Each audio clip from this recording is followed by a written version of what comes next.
সুন্দরবনের চারিপাশে আছে অসম্ভব কেওড়া গাছ, আর কেওড়া গাছে আছে ফল। আর এই কেওড়া ফল দেখে আপনি কিন্তু ফিরে আসবেন না, অবশ্যই কিছুটা কেওড়া উঠিয়ে বাড়ি নিয়ে যাবেন। আমরা যে বোর্ডে ছিলাম সেই রহিম ভাই আমাদেরকে বলছিল যে আপু কেওড়া ফল নেবেন না। আমি তাকে বলছিলাম হ্যাঁ অবশ্যই নিব, কারণ আমিও খুব ভালো করে জানি যে কেওড়া ফল দিয়ে টক রান্না করলে খুবই ভালো লাগে খেতে। কেওড়াগুলো ভালোভাবে সেদ্ধ করে ছেঁকে নেবেন, আর যে লিকুইড রসটা বের হবে সেটা দিয়ে রান্না করবেন টক, যেটা আম টক বা টমেটো টক যেভাবে রান্না করে। আর এই যে আমাদের রহিম ভাই একটা একটা করে কেওড়াগুলো আমাকে পেড়ে দিচ্ছে।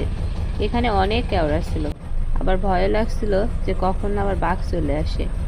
যাই হোক, সুন্দরবনে ঘুরতে এসে একটা বাঘও দেখিনি, বাঘ মামার সন্ধানও পাইনি, কিন্তু এই বনে আছে বানর, আর চারি সাইডে বনের ভিতরে সকাল বিকাল পাখির মিষ্টি ডাক।